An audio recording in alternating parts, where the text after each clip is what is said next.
Agora vocês ven a tela.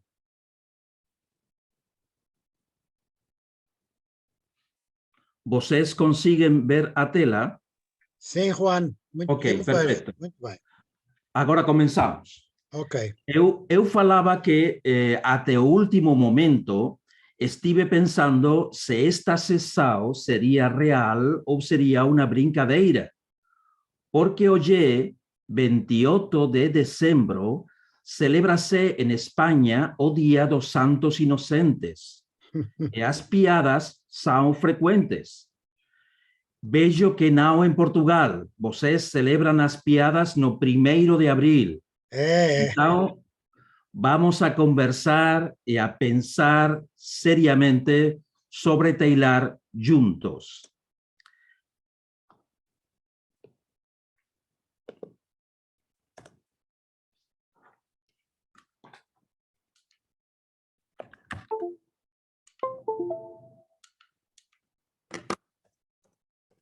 Agora,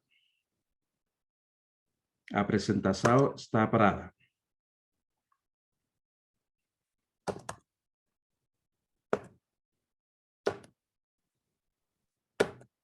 Se bloquea, ¿no? Sí, se ha bloqueado. A ver si... Ay, las tecnologías, transformación.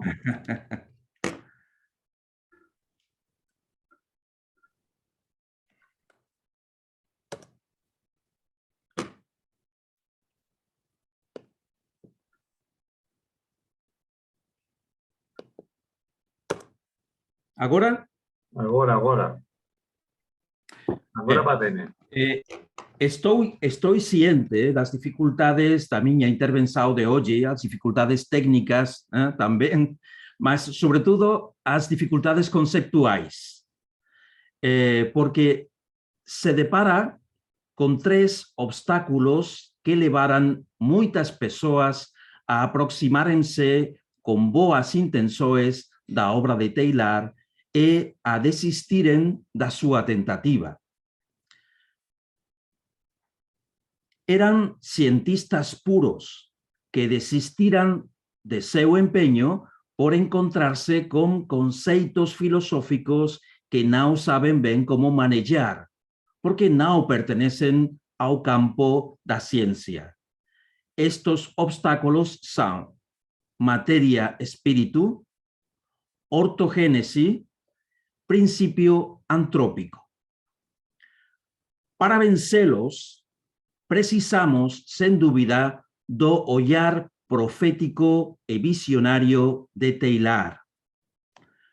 Mas também destes olhos inquisitivos que nos ensinaram a observar de outro modo o mundo do infinitamente grande e o mundo do infinitamente pequeno. Estes olhos ficaron sempre fascinados pelo movimento dos corpos. Corpos que caen da Torre de Pisa e lámpadas que oscilan pendularmente no teto das igrexas. Un home do Renascimento que fez nacer a idade moderna.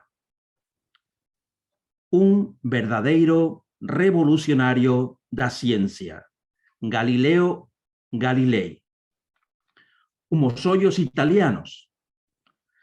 E precisamos tamén destes outros ollos ingleses que nos observan desde o século XVII. Os ollos de Isaac Newton, outro revolucionario da ciencia.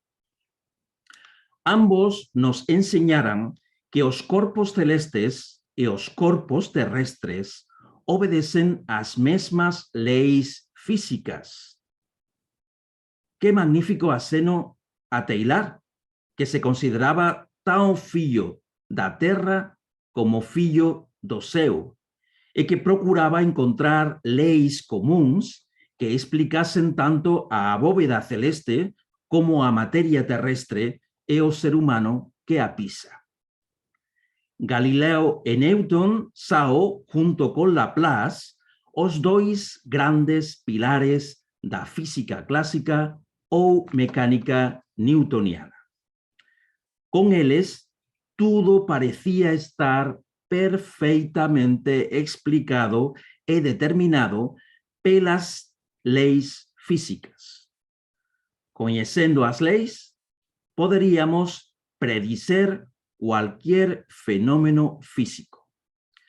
Laplace formulou esta forma. A pesar da complexidade do mundo e da dificultade de facer previsões, o mundo físico evolui no tempo segundo princípios ou regras totalmente predeterminadas. É por iso que o acaso é apenas un fenómeno aparente. Falamos de acaso simplemente cuando coñecemos insuficientemente todos os factores que influencian un fenómeno. Mas no século XIX surgiran fendas nesta estructura científica tão sólida. Maxwell descubriu os fenómenos do electromagnetismo, que não se ajustavam às explicações da mecânica clássica. Era preciso construir uma explicação mais ampla. Neste simples experimento, vemos como um circuito elétrico gera um campo magnético. Maxwell une três fenômenos em uno: a eletricidade, o magnetismo e a óptica, isto é, a luz. Maxwell demonstrou que os campos elétricos e magnéticos se propagam com a velocidade da luz. Ou seja, que a luz corresponde à propagação de ondas elétricas e magnéticas. Isto é, as forças elétricas e as forças magnéticas têm finalmente a mesma natureza. Era preciso construir, portanto, uma interpretação do mundo físico mais inclusiva. Así surgen a teoría atómica, a teoría da relatividade, a mecánica cuántica, a nova mecánica ondulatoria. Neste cuadro didáctico tentei resumir as principais diferencias. Frente ao orgulloso determinismo de Laplace, surge a idea da indeterminação de Heisenberg, pelo menos no que diz respecto ás partículas subatómicas. O principio de indeterminação de Heisenberg afirma que não podemos conhecer com precisão o estado actual de nenhum corpúsculo. Se conhecemos a sua posição, não saberemos a sua velocidade e vice-versa. Para a física clássica, o átomo é indivisível por definição. Isso é o que a própria etimologia da palavra átomo nos diz. Sem partes, átomo. Para os clássicos, o átomo era também um corpúsculo maciço, sem espaços vazios. Era uma estrutura estática. O átomo da nova física é radicalmente diferente. Tem partes constituentes, as partículas subatómicas. Está quase vazio, com um núcleo que concentra quase toda a sua massa e uma periferia praticamente vazia. Alguém usou um exemplo muito ilustrativo. Se o átomo fosse um campo de futebol, o núcleo seria uma ervilha colocada no centro do campo e o electrão do tamanho de um mosquito voando em torno de todo o volume desse estádio. Mosquitos voando significa que o átomo é uma estrutura esencialmente dinâmica e não estática, como pensaban os clásicos.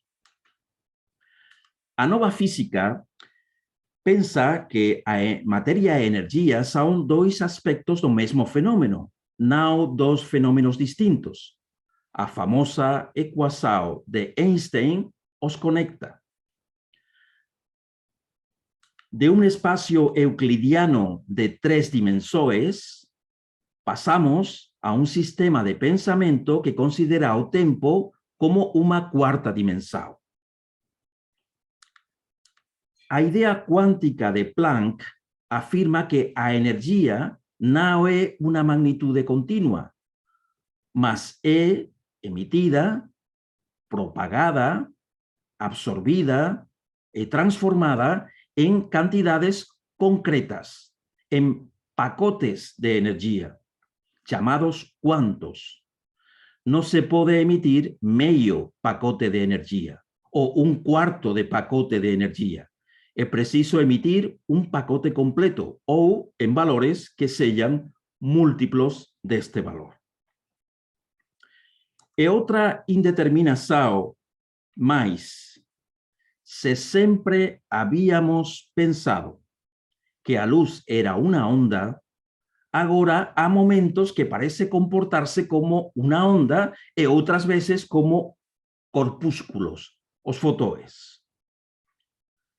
Assim, a ciência avança inexoravelmente e uma interpretação ficou caduca e foi substituída por novos modelos de interpretação.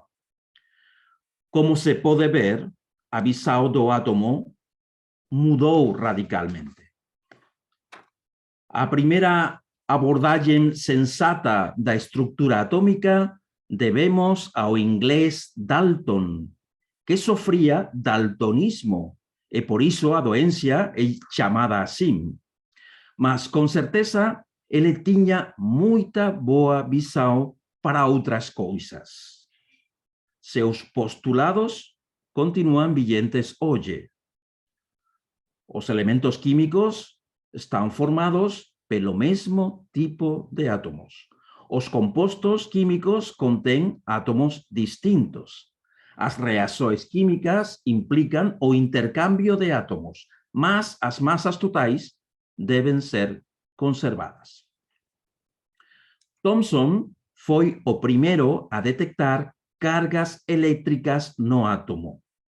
Em uma matriz positiva, ele imaginou cargas negativas que eram como uvas passas ou ameixas em um plum cake, os elétrons. Recebeu, por isso, o Prêmio Nobel de Física. Rutherford propôs um modelo menos gastronômico, menos apetitoso e mais próximo do sistema solar. Um núcleo que concentra a massa e a carga positiva dos protóns, girando ao redor, como os planetas em torno do Sol, os elétrons de carga negativa. Recebeu, por isso, também o Prêmio Nobel de Física. Niels Bohr distribuiu os elétrons em órbitas concêntricas perfeitamente definidas, de forma que as mais externas são as mais energéticas e as mais internas as de menor energia. E recebeu, por isso, também, com todo o mérito, o Prêmio Nobel de Física. Quando um elétron recebe energia adicional, pode saltar para uma camada mais externa. Quando um elétron cede energia, cai para camadas mais internas. Chadwick advertiu que o átomo de hélio tinha o dobro de prótons que o átomo de hidrogênio, mas pesava 4 vezes mais. Assim, deduziu a existência no núcleo de partículas com massa e sem carga, que denominou neutrões. O átomo de hélio teria 2 prótons e 2 neutrões, e por isso pesava 4 vezes mais. Recebeu também, com toda a razão, o Premio Nobel de Física. Así, ya conhecemos as partículas subatómicas mais populares. Os protoes, descobertos por Rutherford, com massa e carga positiva. Os electroes, descubiertos por Thomson, con carga negativa e quase sem massa. E os neutroes, descobertos por Chadwick, con masa similar a de protón e con carga neutra. Desde a década de 1950, graças aos detectores de partículas, aos aceleradores de partículas, os físicos coñeceran a existencia de multísimas partículas subatómicas máis. Surgiran tantas que parecían flores na primavera. Os bosóes, os fotoes, os botões, os electroes, os muões, os taus. Tantas foram que Wolfgang Pauli, também Premio Nobel de Física, chegou a dizer: se eu soubesse, teria dedicado-me à botânica. Hoje, clasificamos as partículas subatómicas en bosóes, fermiões e hadroes, graças ao princípio de exclusão de Pauli, que diz que não pode ter duas partículas no mesmo átomo com as mesmas características quânticas. Os fermões cumprem o princípio de Pauli, os bosóes não o cumprem. Os hadroes são os bosóes ou fermiões que são formados por quarks. Por exemplo, um próton está formado por 3 quarks. Tenho a certeza de que vocês lembram o bosón de Higgs. O bosón de Higgs tem a virtude surpreendente de emprestar massa a outras partículas por ser muito inestável. Então, parece ser a chave para o processo do Big Bang. E como conhecemos a teoria do Big Bang? Como conhecemos que a cosmogênese não foi um ato de criação instantânea? Como conhecemos que o universo não sempre foi assim? A ideia foi de Lemaitre, sacerdote belga, professor de física em Lovaina, que falava de o ovo cósmico ou de o átomo primigênio. Depois, temos duas confirmações experimentais. Hubble confirma o afastamento das galáxias pela viragem ao vermelho das galáxias mais distantes. Então, o universo é em expansão, sem dúvida. Em 1964, Penzias e Wilson estudaram a radiação cósmica de fundo, o eco electromagnético do universo incipiente do Big Bang, captado accidentalmente por una antena en Nueva Jersey, un fenómeno que ya había predito o ucraniano Gamow.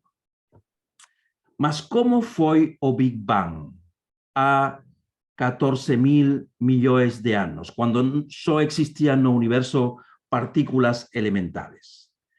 Weinberg, Premio Nobel de Física, o explica muito bem em seu livro Os 3 primeiros minutos do universo. Há 14.000 milhões de anos, havia um ponto onde toda a energia se concentrava. Um ponto como a cabeça de um alfinete. Momento de tempo zero e espaço zero no eixo de coordenadas do universo. Houve uma grande explosão, a Big Bang, e toda a energia foi liberada. atingindo temperaturas altísimas. Parte da energia condensou convertendo-se em massa. As partículas subatômicas, sobretudo quarks, são criadas por pares, cada partícula com a sua antipartícula correspondiente. Muitas se aniquilan ao se unirem, outras não. As que sobrevivem dão lugar à matéria que conhecemos. À medida que a matéria arrefece, os quarks agrupan-se em grupos de 3 e forman protoes e neutroes. Estos protoes e neutroes vão formando agrupamentos nucleares. Mas o calor e a energia são ainda tão grandes que os elétrons não podem ser combinados com estes núcleos. À medida que o universo se expande, arrefece e os elétrons envolven já os núcleos, formando os primeiros átomos simples, hidrógeno e helio. Ahora, ao haver átomos com elétrons excitáveis, já se pode producir a luz. Esta luz é a que gerou no fundo cósmico de microondas, que é a memória que guarda o universo do Big Bang. A força da gravidade atrai os átomos de hidrógeno e helio, que se contraem e provocam reações nucleares. Nascem as primeiras estrelas. Algunas são muito massivas, colapsan e explodem as supernovas gigantes. E daí surgem elementos mais pesados, carbono, azoto, oxigênio, fósforo, que formarão os planetas e darão lugar às sementes da vida. De quente e denso, o universo passou a ser frio e quase vazio. A evolução é presente também no universo. Como podem ver nesta explicação, dois grandes campos da física se unem, a astrofísica e a teoria atômica, e se unem em uma hipótese única chamada a grande unificação. Diversificam-se as energias em força gravitacional, força eletromagnética, força nuclear forte e força nuclear fraca. Diversifica-se também a massa em diferentes partículas, o que chamamos corpusculização. Eu sei que é tudo muito complexo, é complexo até para os próprios físicos. A teoria da relatividade tem, a vezes, o mesmo problema que o pensamento de Taylor. Tem fama de ser difícil de entender, e isso dissuade muitos de se aproximarem para conhecerla melhor. Mas há um tipo de relatividade simples e muito compreensível para nós. Numa estação de comboios, todos sentimos alguma confusão quando de dois comboios parados, um deles começa a andar. Olhando pela janela, não temos certeza se é o nosso trem que está se movendo para trás ou se é o outro trem que está indo para frente. Do mesmo modo, uma pessoa que estivesse tranquilamente sentada no seu assento do comboio pareceria estar em movimento para quem o despede ou lhe diz adeus desde a estação. Ou seja, segundo o sistema de referência do comboio, este jovem estaria em repouso. Segundo o sistema de referência da estação, o sujeito estaria em movimento. Estas são os principais postulados da teoria da relatividade de Einstein. O tempo é relativo a cada sistema de referência, quero dizer. O espaço é relativo a cada sistema de referência. Por isso, é melhor definir o espaço-tempo. A velocidade da luz é uma constante. A massa e a energia não são fenômenos muito diferentes. O campo gravitacional introduz uma curvatura no espaço-tempo. Isto é, o campo gravitacional faz que o espaço seja curvo. Mas eu sei que vocês estão pensando agora. Vocês pensam, Juan, é muito interessante tudo isto que você nos diz, e você fala um portunhol muito engraçado, mas que diabos tem que ver tudo isto com Taylor? Três coisas tem que ver. Primeiro, explica a gênese do universo, a cosmogênese. Segundo, se tudo é indeterminado, talvez haja um espaço mais para o acaso e para a espontaneidade e para a criatividade e mesmo para a liberdade. 3. Verificamos que há uma ruptura do dualismo matéria-energia, como Taylor faz com matéria-espírito. Então, matéria-energia versus matéria-espírito. Nesse caso, talvez o espírito seja, não sei, uma forma de energia. Ou talvez o amor seja uma forma de energia. Ou talvez uma das leis físicas do universo é a lei do amor e da convergência. É isto assim? A resposta é difícil porque isso traslada os conceitos da pergunta ao território da filosofia, da metafísica, e não ao da ciência positiva. Lembro-me sempre da minha primeira disseção de um corpo humano na sala de anatomia da faculdade. O professor, que era um ateu convicto e homem sensato e de fina ironia, nos disse: não tentem buscar a alma, porque a alma não é nenhuma víscera anatômica. E tinha razão. Particularmente, a palavra espírito, como a palavra alma, não só saem fora do território da ciência, mas também apresentam três ambiguidades que a tornam muito difícil de manejar. Uma ambigüedade etimológica ou de significado. A palavra, fortemente polissémica, conecta com o latim anima, que dota de vida ou de movimento, com o sânscrito atman, o alento, mas também a essência de algo. Do grego, psique, a força vital que não está sujeita à corruptibilidade do corpo e irá unir-se à divinidade após a morte. No mundo hebraico, há três palavras para se referir à alma, que Maimónides estudou com atenção como três níveis espirituais da pessoa. Atman Lingueira. Nefes é a força vital que temos em comum com todos os seres vivos. Ruá é o alento que vem de Deus e também o que nos concede o dom da palavra, porque a palavra é uma coisa que sai também como um sopro da nossa boca.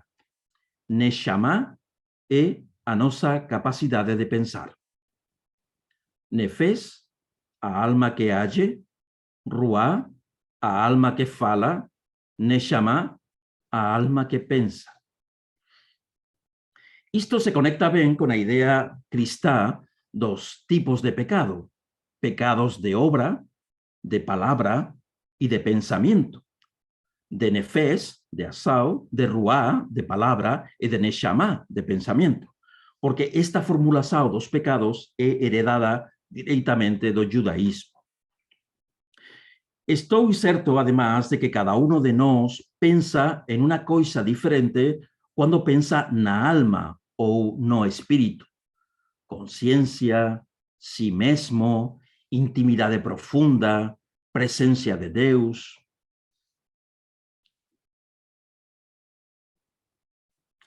A segunda ambigüedade afecta a localización corporal que damos culturalmente a alma. Na Génese relacionamos a alma con a respiração, con os pulmões.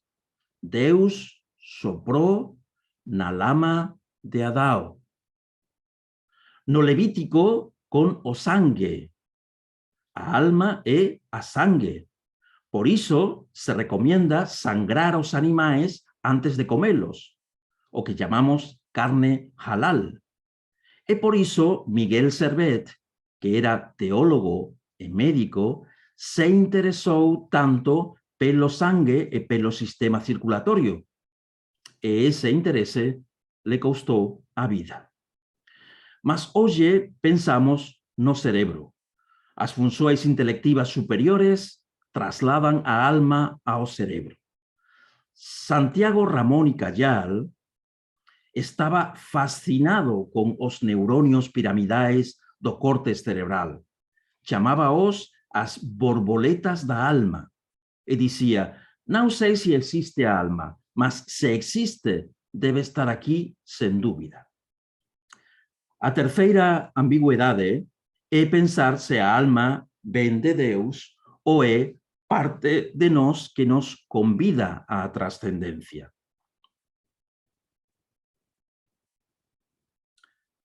A pesar de estas tres ambigüedades, tal vez possa nos ayudar a analizar o que ten en común todos estes conceitos da alma. Pessoalmente, encontro 6 cosas en común, e isto é apenas unha opinión discutível, ¿no? A alma es algo que nos liga a outras criaturas, a vida. A alma é algo que nos liga a toda a humanidade. A alma é algo que nos liga en noosfera.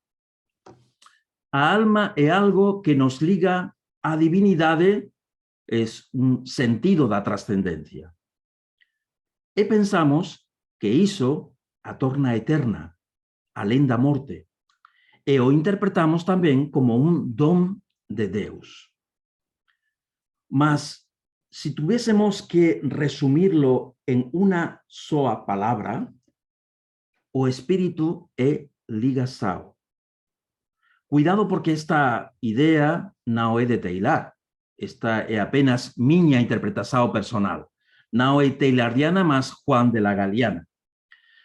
Mas chama a atención o quão perto está esta palabra da etimologia de religião. Religare, religação.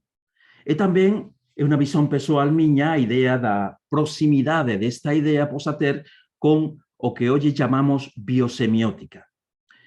Vejamos se sou capaz de expresar isto de forma simples. Esta ligação entre elementos do universo, e especialmente entre niveis evolutivos e organizativos do universo, são ligações informativas, as quais damos unha resposta tamén informativa. A física das partículas trouxe consigo a idea de que as 3 magnitudes fundamentais do universo podían ser masa, energía e información. John Archibald Wheeler soube expresarlo muito ben con un aforismo de apenas 3 palabras. Eat from bit. Jean-Pierre Dupuy traduciu-o de forma ainda máis clara por no comenzo era a información. Unha formulación que lembra moito a que abre o Evangelio de João. En arge, en o logos, kai o logos, en pros ton teon, kai teos en o logos. No inicio era o verbo, e o verbo estaba en Deus, e o verbo era Deus. Que relação pode haver no universo entre ligação, informação e complexidade? O caso mais simples é a atração e repulsão de cargas. Temos uma situação binária, ser positivo ou ser negativo, e uma resposta binária, aproximar-se ou afastar-se. Ao nível dos átomos, a camada mais externa de elétrons é a que possui maior valor informativo. Chamámosle camada de valencia ou electroes de valencia. Niels Bohr nos ensinou que a primeira camada de elétrons se completa com 2 elétrons e a segunda camada com 8 elétrons. Por tanto, o átomo de hidrogênio precisa de um único elétron para completar a sua única camada orbital. E o átomo de oxigênio precisa de 2 elétrons para completar sua camada mais externa e obter a máxima estabilidade.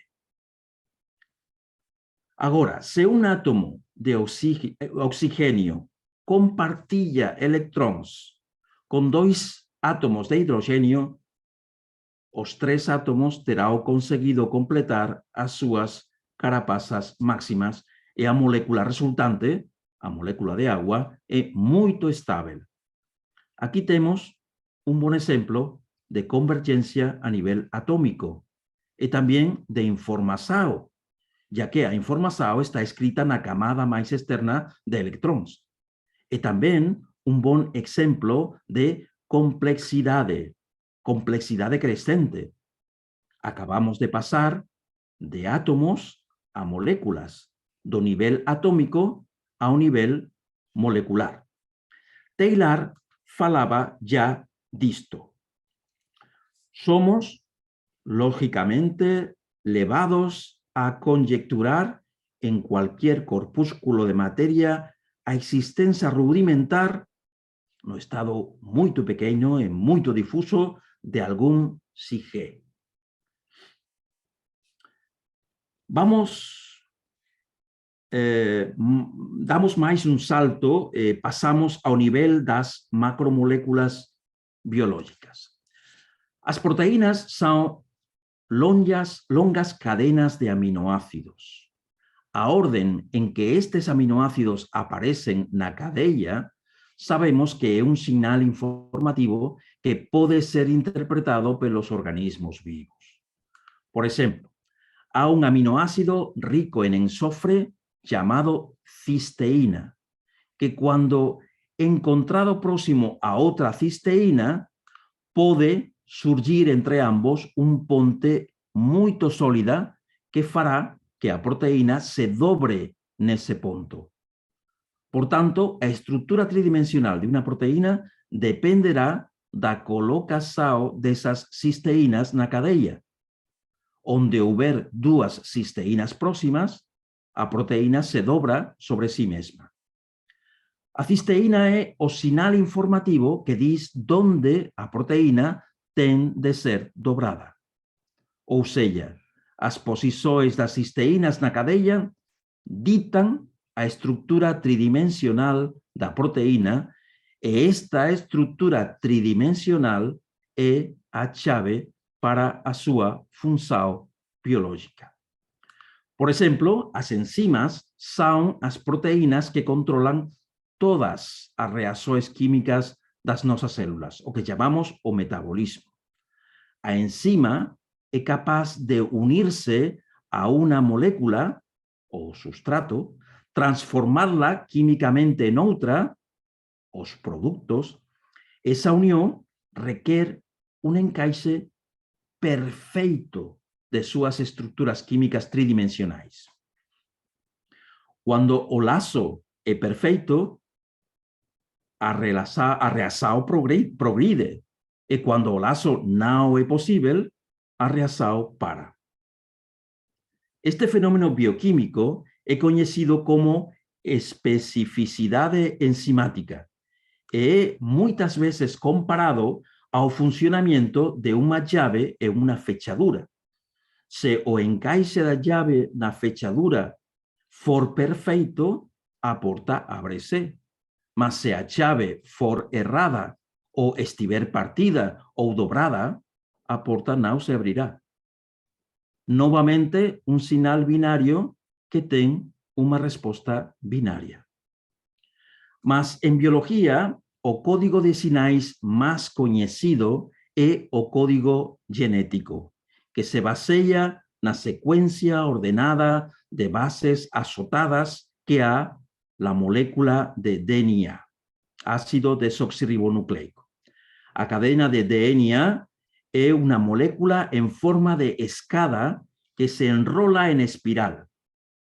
É importante que o comprimento de cada degrau seja sempre o mesmo, nem maior nem menor. Por isso, sempre frente a uma adenina, laranja, há uma timina, amarelo. E frente a uma guanina, azulado, uma citosina, azulado também. E isso é assim não por mandato divino, mas por puras razões físico-químicas. A adenina e a timina são de tamanho diferente, e isso faz que se encaixem juntas perfeitamente. Se eu tentar colocar juntas no mesmo degrau duas bases nitrogenadas pequenas, como timina e citosina, os degraus seriam muito curtos. E se eu tentar colocar juntas duas grandes bases nitrogenadas, os degraus seriam muito longos. Esta é a associação que tem demonstrado a maior eficácia estrutural e informativa. De novo, vemos aparecer juntas a informação, a ligação e a complexidade crescente. Outro grupo de biomoléculas radicalmente diferentes em estrutura e propriedades são os fosfolipídios. A molécula tem duas partes muito diferentes, dois polos, poderíamos dizer. Uma cabeça hidrófila, amante da água, e duas colas hidrófobas, que por suas características químicas repelen a água. Podríamos simbolizar assim un fosfolipídio como una cabeza hidrofílica e dúas caudas hidrofóbicas. O máis esquemático aínda neste modo. Como hoxe na España é o Día dos Santos Inocentes, que vocês celebran en 1 de abril, vamos a facer unha brincadeira pesada con os fosfolipídeos. E vamos jogalos de repente na agua. Que acontece, então? As moléculas são ordenadas inmediatamente con as cabezas hidrofílicas para o agua e tentando esconder as colas hidrofóbicas da agua. Eles tenden, por tanto, a formar bicapas, unha camada dupla. E isto é o que permite a formação das membranas celulares. Um passo crucial na evolução da célula, porque desde esse momento se marcan dois mundos opostos. O que acontece dentro da célula e o que acontece fora da célula. Agora podemos manter dentro condições intracelulares controladas e constantes em relação a um ambiente exterior muito variável. Tridimensionalmente se verían así. Novas propiedades surgen. No só es que en medios acuosos forman bicapas, mas que postos no medio se automontan sozinhos, não por mandato divino, sozinhos. E se sofre una ruptura, eles se autorreparan, eles mesmos. E súa relativa mobilidade confiere unha grande fluidez para a membrana. Non é só iso. Sabemos que na superficie exterior da membrana a una serie de cadenas de oligosacáridos que funcionan como antenas moleculares receptoras de información, como sinais que identifican a célula frente a otras células. Aquí tenemos dos células se reconociendo mutuamente gracias a ese código de barras identificativo dos oligosacáridos da membrana. É assim que nosso sistema inmunológico funciona. E isto já representa paso máis no psiquismo da vida do que falaba Taylor, porque o sistema inmunológico dicemos que ten memoria, uma memoria química mediada por anticorpos. É capaz de recordar una infección anterior ya sofrida y de desenvolver anticorpos con mucho más rapidez e eficacia do que a primeira vez. É un sistema que parece ter ya un psiquismo muito avanzado. Diferencia o propio de o extraño, o sea, recoñece. Além, meus queridos amigos, guarda memoria disso. Pensamos, no entanto, que o cerebro é o órgano de maior complexidade, consciência, individualidade e liberdade que conocemos. Se o universo é un grande sistema semiótico, se a vida é un grande proceso semiótico, se nosso propio corpo é un grande sistema semiótico, o cerebro permitiu elevar a biosemiótica á máxima potencia con actividade simbólica que permite a arte, a ciencia, a religión, a cultura en suma, e claro, a linguagem, que é onde estamos máis acostumados a falar de semiótica. Embora haya aquí un pequeno paradoxo, porque o que coñecemos do cerebro, o coñecemos con o cerebro. Esta paradoxa o coñecemos como viés antrópico. Somos ao mesmo tempo os observadores e o fenómeno observado. O cerebro, então, é o órgano noosférico por excelencia. E isto nos leva ao chamado principio antrópico. O mundo é como é pela necesidade de permitir a existencia de seres que podan preguntarse por que é así e refletir sobre o significado do universo. Iso pensaba Taylor. Iso pensaba o astrofísico Tri Xuan Tuan, originario de Vietnam, mas formado nos Estados Unidos. E iso pensaba tamén Stephen Hawking, pelo menos no inicio da súa carreira científica.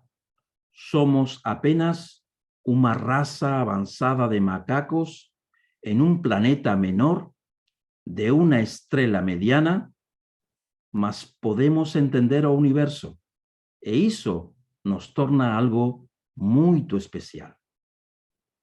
E por fin, a ortogénese, que nos pergunta pela direção e pelo sentido. Uma pergunta, francamente, muito difícil de responder. Se a pergunta é se a evolução tem uma direção concreta, Taylor aponta varias. Un proceso evolutivo que camina sempre para una mayor complexidade, una mayor consciencia, una mayor interioridade, una mayor liberdade, una mayor personalização, até o ponto omega, que para nós é o Deus dos crentes. A visão evolutiva de Lamarck era ortogénica. A partir do momento en que se admite una intenção ou una função ou una estructura a atingir como objetivo, A interpretação é necessariamente linear. No entanto, a evolução é o resultado de vários fenômenos adaptativos e selectivos, multidireccionais. E isso leva-nos necessariamente a uma estrutura não-ortogenética, mais arborescente, a uma dendrogênese, poderíamos chamá-la.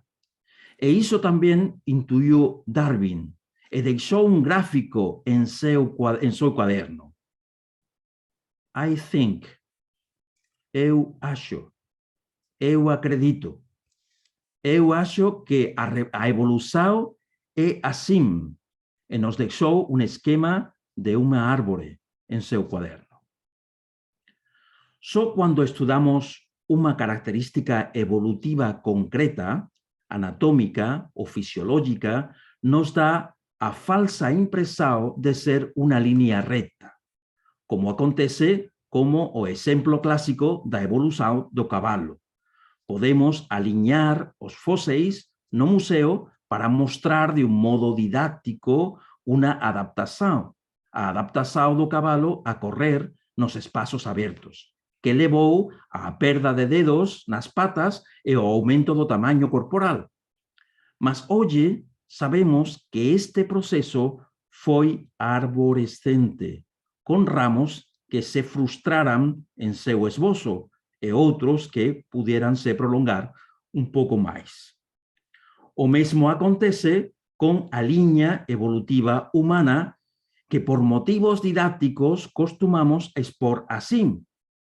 Mas sabemos que essa aventura, da que nos falará o professor Leandro Sequeiros o próximo dia, tem também as ramificações de uma árvore. Ou como exemplo da cefalização, que costumava utilizar Taylor como argumento. Sabemos também que é um fenômeno arborescente, uma dendrogênese. Tenhamos em conta, porém, que existem muitos tipos de ramificações arbóreas e que sempre poderemos encontrar o melhor modelo para mostrar didaticamente nossa interpretação do fenômeno evolutivo.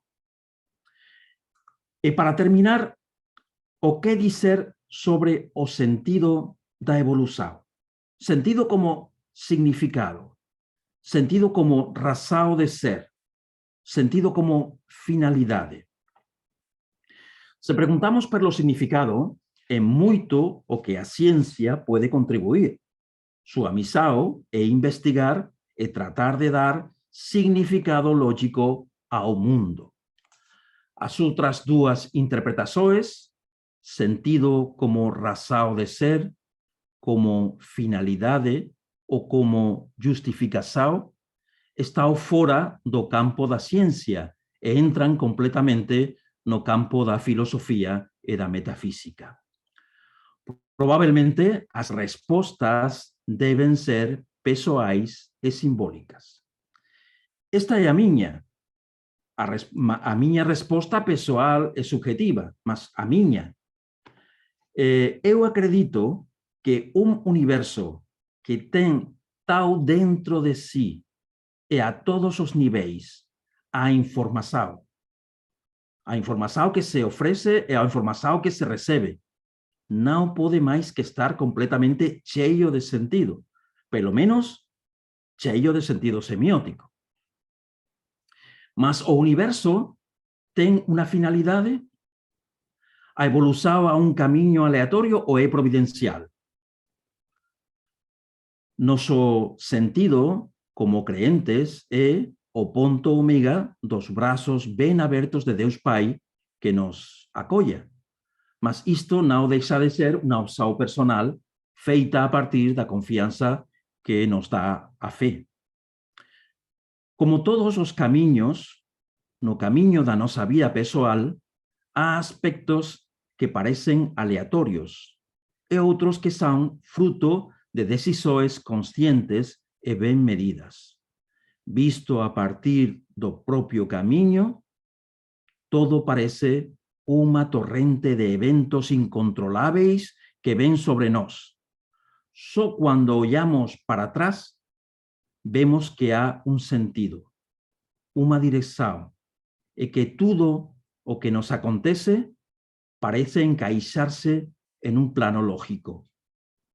Talvez teremos que esperar a poder olhar toda a nossa vida desde atrás, desde a nossa morte, para ver se ao final do caminho conseguimos vislumbrar o sentido.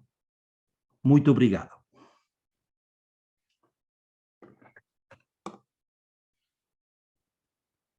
Juan, muito obrigado. Quando no fim da sessão passada eu disse que hoje iríamos ter uma sessão a não perder, não me enganei. Foi excelente, para não dizer mais nada, maravilhosa. Foi claríssima, foi riquíssima e ajuda imenso a continuar a perceber Teilhard de Chardin. Sem esta base da visão científica na qual o próprio Teilhard se apoiou para desenvolver as suas visões de coerência entre a ciência e a fé, sem essa base não seria possível também nós entendermos não só Teilhard, mas também o mundo, não é? O mundo que nos rodeia e para onde caminhamos. Ficamos hoje mais ricos, agradecemos-te muito, um trabalho maravilhoso, um trabalho excelente. Parabéns, Juan, obrigado, mais uma vez, muito obrigado. E o teu portunhol está mais por tu do que nhol. Está muito bom, está muito bom, muito bom. Compreendemos perfeitamente, não precisas de ter complexos, tu falas português, com algumas flores exóticas, mas isso até lhe dá graça. Olha, queres pôr som? Queres dizer alguma coisa? Não. Meus amigos, eu vou recordar-vos,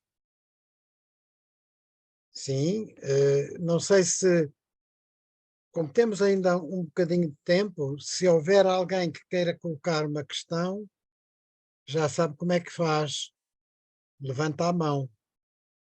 E o Juan, se estiver disposto, responde. Juan, diz-me, põe som para eu te ouvir. Juan, sonido, Juan. Ok. Estás disposto a receber algumas perguntas? Perfeitamente. Ok? Tentarei Então, de responder. então quem quiser fazer alguma pergunta, é a altura de levantar a mão. Onde é que está?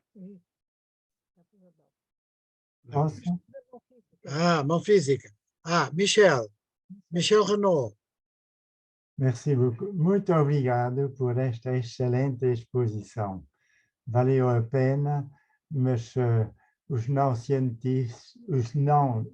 cientistas deviam ouvir isso ainda 2 ou 3 vezes, às vezes com explicações complementares por causa da ignorância e não por causa da exposição feita.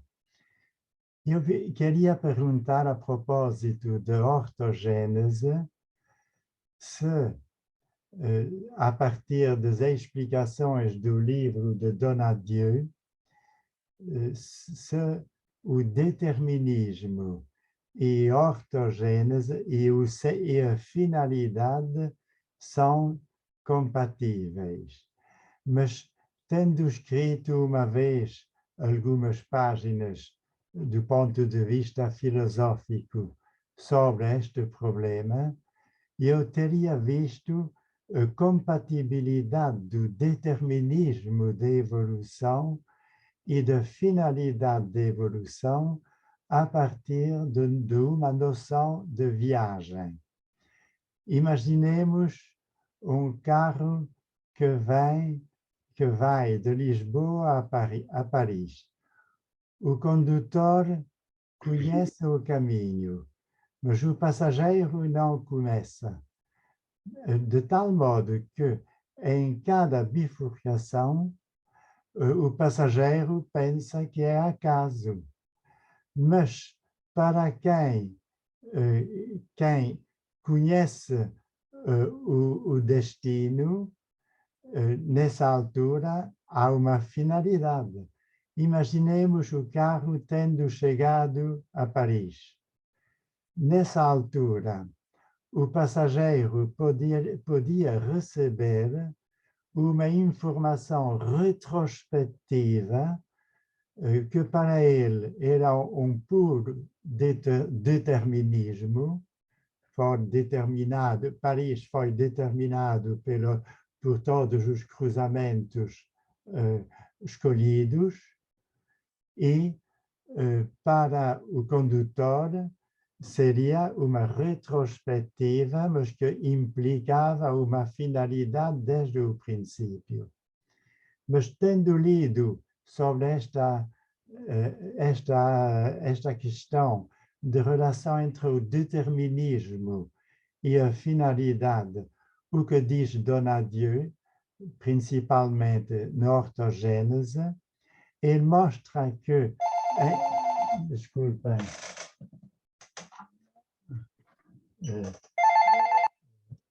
Como é que paro isso? Donadieu mostra que num determinado momento de evolução, de dois momentos de evolução, se percebe bem, há uma orientação tomada por, eu diria, uma probabilidade quase nula, que lhe permite dizer que ali houve uma espécie de intervenção externa. É um pouco como se dissesse, depois dos caminhos das autoestradas, na minha viagem Lisboa a Paris, em determinada altura, o condutor pensa que ele vai entrar numa floresta por um caminho de terra, o que seria pouquíssimo provável numa viagem de carro. Então, como é que, do ponto de vista destes dois conceitos, determinismo e finalidade, como é que na base da sua brilhante exposição se pode apreender a relação entre estas duas maneiras de compreender?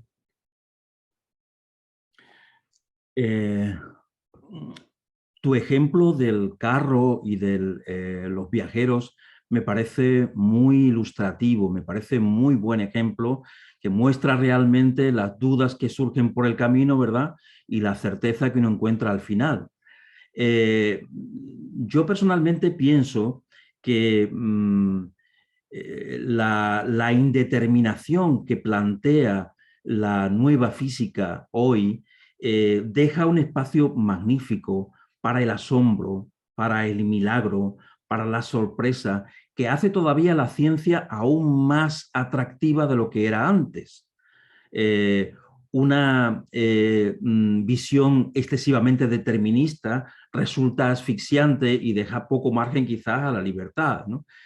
Me alegra pensar eso. Y por otra parte, es cierto que a veces los caminos de la ciencia pueden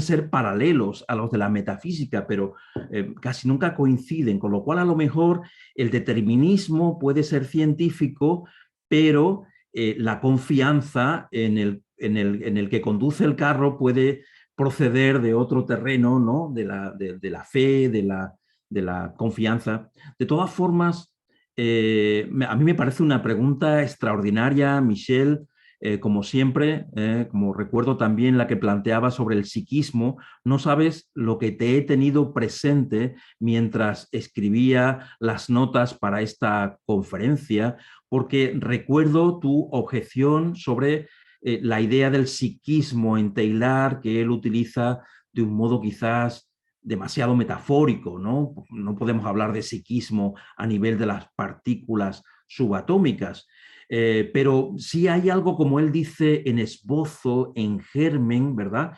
Que con decisiones binarias se está iniciando. Así que te tuve muy presente mientras te recordé mucho, mientras estaba elaborando un poco los argumentos de esta presentación, ¿no? De todas formas, a mí me parece una pregunta magnífica para abrir el debate. Así que yo, como he hablado tanto, quizás lo mejor sea que me calle un poco y deje que otras personas que tengan, ¿verdad?, esa visión, ¿no?, puedan aportar otro punto de vista que a lo mejor a Michel le ayuda, ¿no?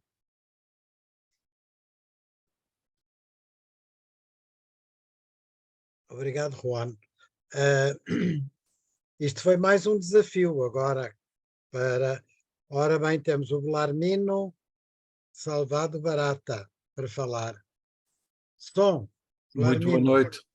Boa noite. Muito boa noite a todos e muito obrigado pela exposição e pelo convívio esta noite. Eu gostaria apenas de imaginar o que Teilhard de Chardin pensaria e como ele desenvolveria todas as suas teorias metafísicas e filosóficas se conhecesse os principais resultados hoje da ciência e da física moderna. E para alegrar aqui as pessoas, para dar uma perspectiva,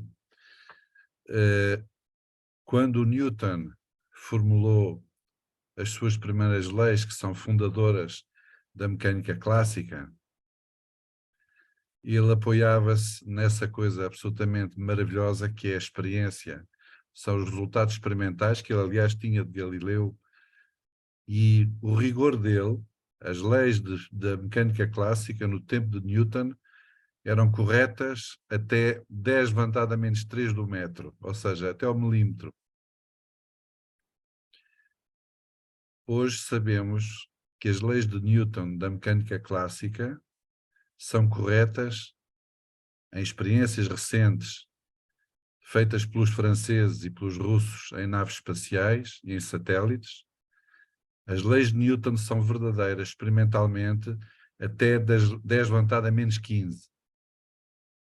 Portanto, passamos de 10 levantado a menos 3 para a certeza de que as leis de Newton funcionam até 10 levantado a menos 15.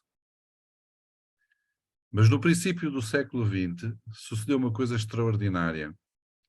Todos sabemos que julgávamos que a física estava completa e de repente percebeu-se que não, que havia uns pequenos problemas e nasceu a mecânica quântica. A mecânica quântica em 1926 vai fazer 100 anos oficialmente que nasceu. Ela começou um pouco antes, mas em 1926 foi quando o Schrödinger escreveu a sua famosa equação.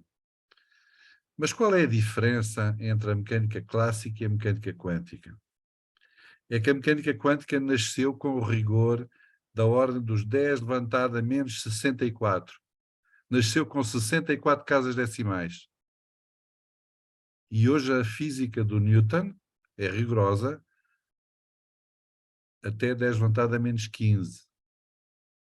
Ora, isto é extraordinário. A diferença, quer dizer, a alma da física hoje é a mecânica quântica. Nós não sabemos se as leis de Newton funcionam a escalas, a valores ainda mais pequenos, mas nós sabemos que a mecânica quântica funciona 10 levantado a menos 64. Demorou muito tempo, foi uma coisa muito moderna, foi o século XX todo, até aparecer, por exemplo, um grande físico chamado Feynman, que quase postulou que nós tínhamos que nos habituar que as leis da física eram assim, mesmo que as não entendêssemos. Nós temos uma grande dificuldade com o caos e com a indeterminação. E nós sabemos hoje que o maior, o melhor, o mais moderno gerador de números aleatórios do mundo é baseado apenas num sistema eletrónico em que um fotão incide num alvo e nós temos a certeza absoluta que não há dois fotões das mesmas condições, entre aspas, que incidam exatamente no mesmo ponto, portanto vai dar valores diferentes. Portanto, o quântico é a alma da física. O quântico é a alma da física.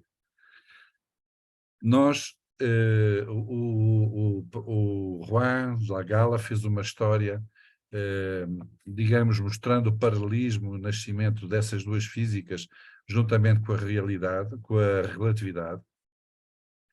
Só recentemente, há 30 anos, talvez 20, a relatividade se encontrou com a mecânica quântica. Foi justamente com esse fenómeno extraordinário desses objetos que são os buracos negros. É o ponto de encontro da quântica com a relatividade. São escalas diferentes e obtemos hoje resultados experimentais extraordinários à custa da mecânica quântica.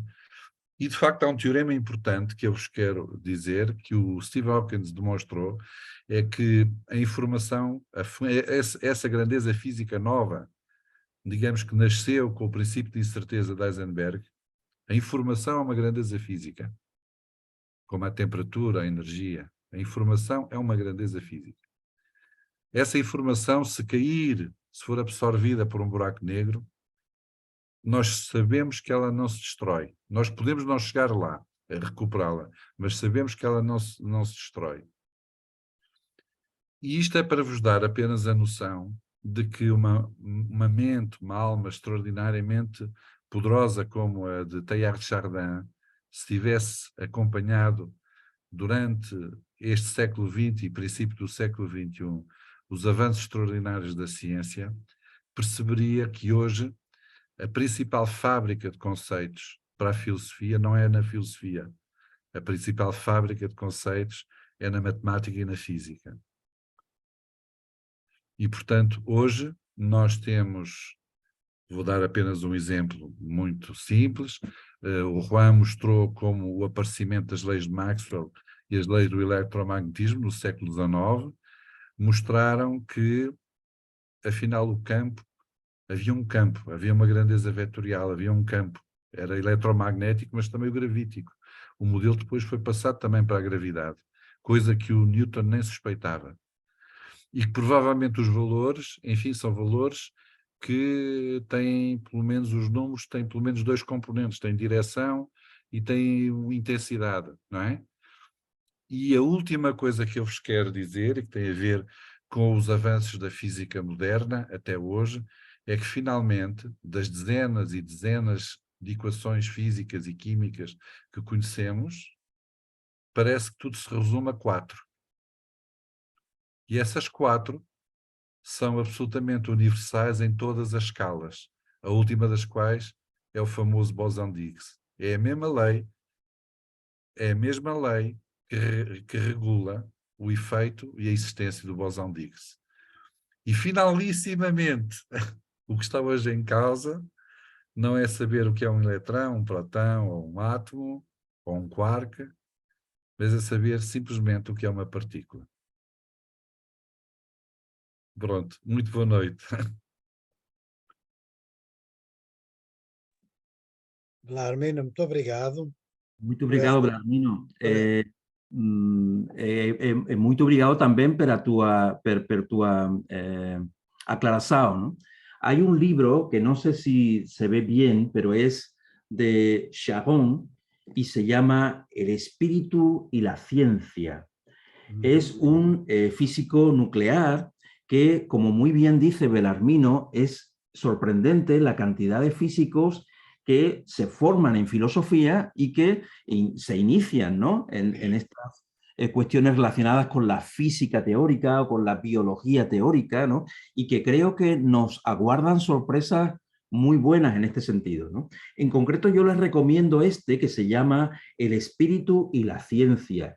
Es un conjunto, una colección de intervenciones que se celebraron en Fez, en Marruecos, en los años 80, y que era una verdadera colección de no sé cuántas, pues creo que son como unas 20 o 30 personas de los primeros campos en el mundo de la filosofía, de la biología, de la neurofisiología, que intentan recuperar la idea, ¿no?, de lo que es el espíritu y aclarar si desde la ciencia se puede aportar alguna información. Muchas de las pequeñas notas, ¿verdad?, que os he ofrecido esta tarde aquí proceden de este señor que es Jean Charron y que realmente a mí me parece un hombre sabio, ¿no? Capaz de... Juan, a editora, ¿cuál es la editora? Está editado en francés y es de Albin Michel. Albin Michel. Michel, ¿eh? Si queréis, después puedo pasar la referencia. Eu depois mando, eu já tomei nota e eu Para que divulgo. puedas Eu faço a apuntar. divulgação. Muy bien. Bom, estamos no fim. Eu resta-me agradecer a todos, especialmente ao Juan, ao Belarmino, ao Michel, pelas suas intervenções esclarecedoras. E, sem querer fazer nenhuma intervenção, queria apenas recordar que tudo isto e os avanços que tudo isto representa em relação ao tempo de Teilhard e àquilo que ele conheceu e viveu, não nos deixa de, digamos, apoiar na convicção de que o Teilhard, hoje, veria tudo isto como os avanços da noosfera, porque para ele tudo isto é possível. Quando ele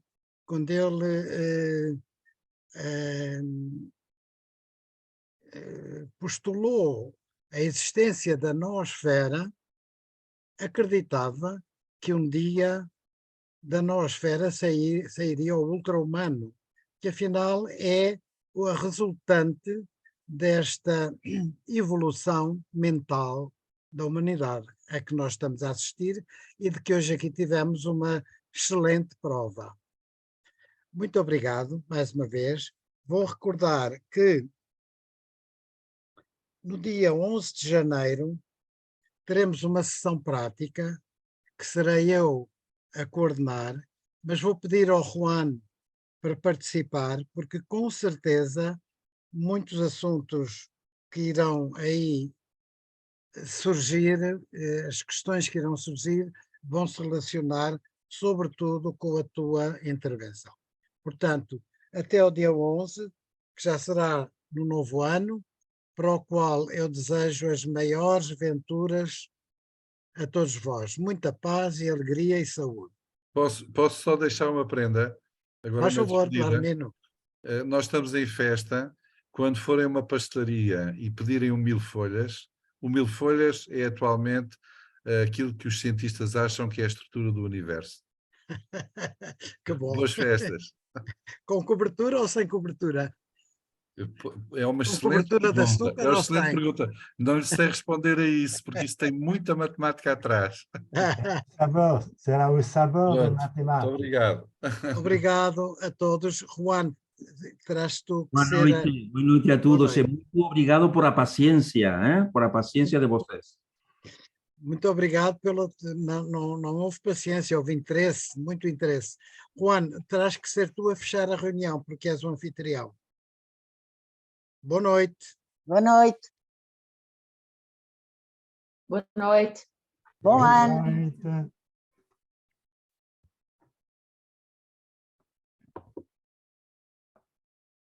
Boa noite, bom ano para todos. Para todos, boa noite.